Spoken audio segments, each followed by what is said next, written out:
All right, well, let's get right to it, Rob. The New Jersey, Brooklyn Nets are underway in this is an absolute must win. I thought game 3 was a must win, in theory, but you still were alive. This is do or die. They're down 3-0 to the Boston Celtics, lose, and their season is over.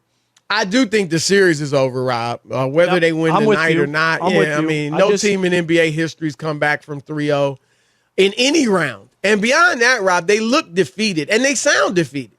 Yeah. If you listen to them, when you look at the series, and Chris, and I'm not, you could go back and rehash. If you're the Nets, they lost on the last shot in game 1. They could have won. They were up by 17 in game 2. You remember playing? Yep. Yeah, that's another game that they let get away when they got they outscored 14-4 to start the fourth quarter. Right, gave up that game. So there's a second game, and then it was a 4-point game with about 8 minutes to go, and they at home, a game that's within reach, and then they don't win. So when you look at it, they should feel defeated, and I'm with you. I don't see them coming back. We were wrong. There's no way I could have ever imagined Kevin Durant having as many field goals as turnovers in any series. And those are the things you can't predict, Chris. We could sit here all day. If you could tell me that it's not a stretch that the Celtics could beat them, that's not the stretch. No. But that he could play that poorly. That's what I can't. And be outplayed dramatically by Jason Taylor. Because that's what that's happening. So we'll get to those two later. But there was the thought that Ben Simmons, there were leaked reports, anonymous sources. It was actually told to me last week too, that he was targeting game 4 as a return. And lo and behold, today Ben Simmons wakes up and says he has back pain and he is not playing tonight. And Rob, he's been criticized around the league. Charles Barkley, Shaquille O'Neal, Reggie Miller, our guy, Stephen A. Smith. I've been somewhat critical of him. He's felt it all over. Here's Reggie Miller. Rob G. Read Reggie Miller's quote or tweet. He came at him hard, guys. He said, quote, "Come on, man," all caps. "Out for game 4 when it was rumored you were going to make your debut. This dude has zero competitive fire. There's more. Go ahead. As small a chance as the Nets have to come back in this series, you still have KD and Kyrie. All you need to do is win one game, take it from there. #man up." All right, and here's Brian Windhorst on ESPN's Get Up. Here's what he had to say. When I checked in on this yesterday, basically what I got was exasperation. The people involved here are exasperated by this saga because that is what it is. And I got the feeling yesterday it was like waving a white flag. I know that this might have the appearance of Ben Simmons saying, "I don't want to play, we're down 3-0, but he woke up yesterday with his back hurting. That is what I have been told, and it's just as simple as that. He just didn't feel comfortable going and playing for the first time in 11 months with the way his back felt. That's the bottom line.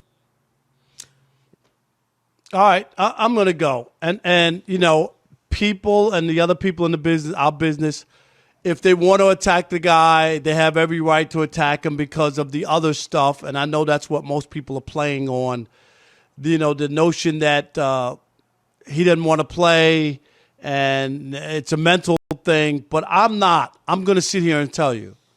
I think people who think they're doctors and have examined him and know exactly what he's going through, and to call him out and say he's faking it or he just doesn't want to play and it has nothing to do with his back, I think that's irresponsible and that's wrong. I think we don't know. And I'm not here to make any excuses for Ben Simmons because I've been as critical of him as anybody. But in this case, I don't believe he's not playing because he's afraid to play. I think he's hurt. And I think that when they traded for him, they got an injured player, and it came a part of the deal because Harden didn't want to be there. And this is what you have to put up with. I've seen too many players in the past be mocked, ridiculed, accused of being gamers or whatnot, and I've seen those guys either have to have surgery later or have other medical issues. We saw Jay Cutler play out in front of my eyes in a playoff game in Chicago, where he had to come out of the game and he was trying to ride the bike. You remember Chris on the sidelines during the game? Yep. And other players were on their couch ripping the heck out of him. I remember there's a better example right in your backyard, Rob. What? The Grant Hill. Grant Hill. Another one.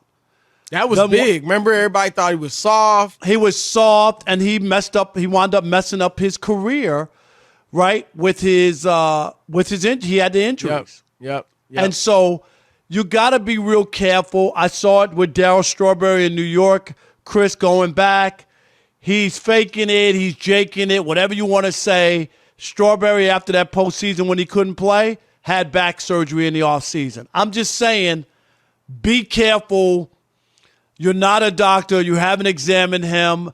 When a player says they can't play because they're experiencing pain, you can't go out there. We saw KD come out and try to play early right for the team. It wound up costing him.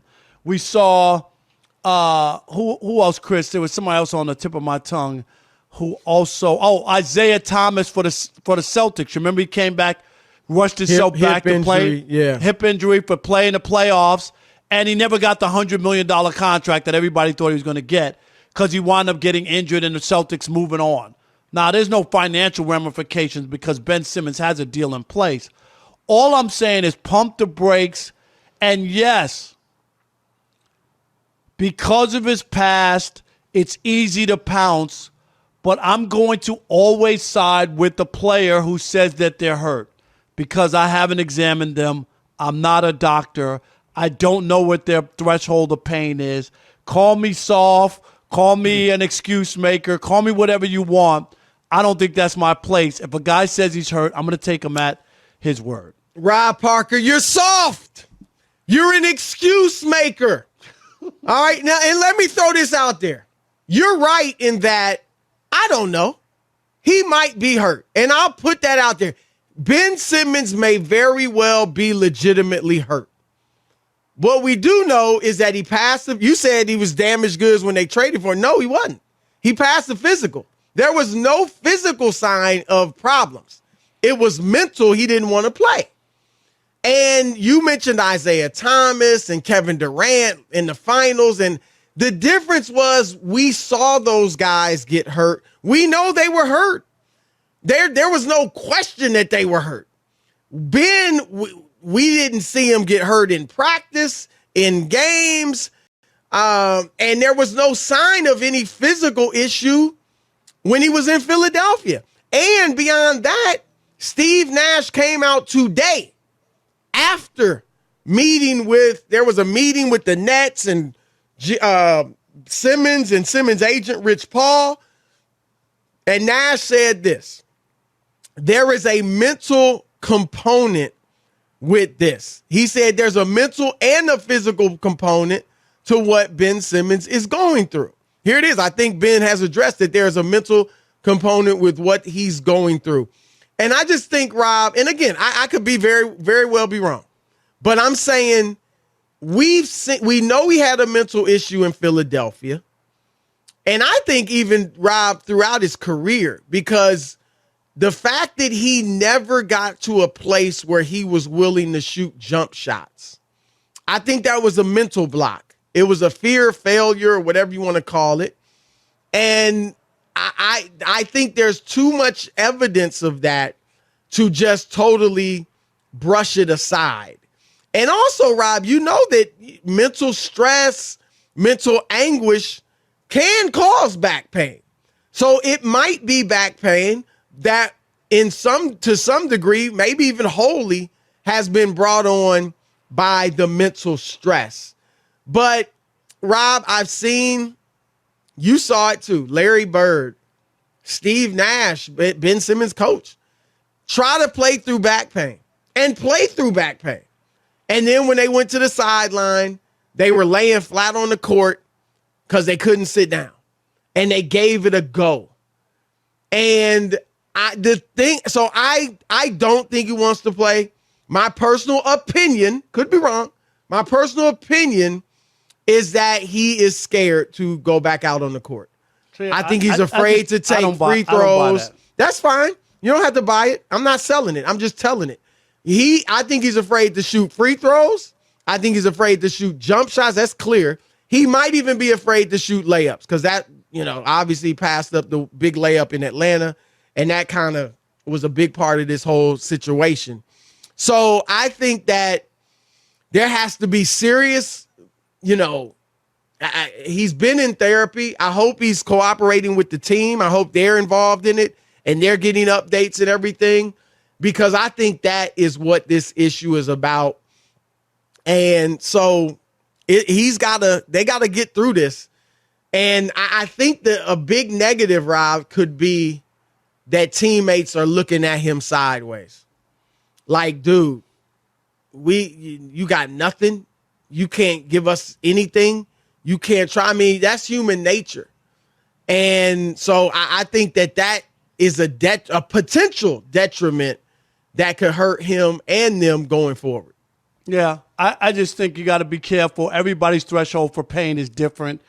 And I think it's easy just to throw out a couple of examples. There have been guys who just couldn't play because they were hurt, and it was a no-go on certain things. Oh, he has a turf toe. I can't believe he ain't getting out there, football players with turf toe or whatever. Yeah, there's all kinds of situations. And the back is serious. And you can't even tie your shoes when you have a bad back. If anybody who has ever experienced back issues, Chris, I have, not to that extreme, but I have. Well, maybe we don't know what the extreme is. Yeah, I'm just saying, I don't like he hasn't played in a year. No, back issue is serious. Yeah. But it's a serious deal. Can be, yeah. And you got to be careful with it. You don't want to you don't want to hurt your back. It's like the last thing you want. And you don't want the doctors to have to go in and cut your back. Like, that's like the last surgery you want to have. Of course. The big thing with Rob will be, and it's a long way away, but we won't really know till next season. Is he ready to come out and play next? If there's some, other than a serious physical injury, if there's something that's keeping him from playing at the start of next season, it will just be bizarre. And that's when we'll kind of find out what really is going on.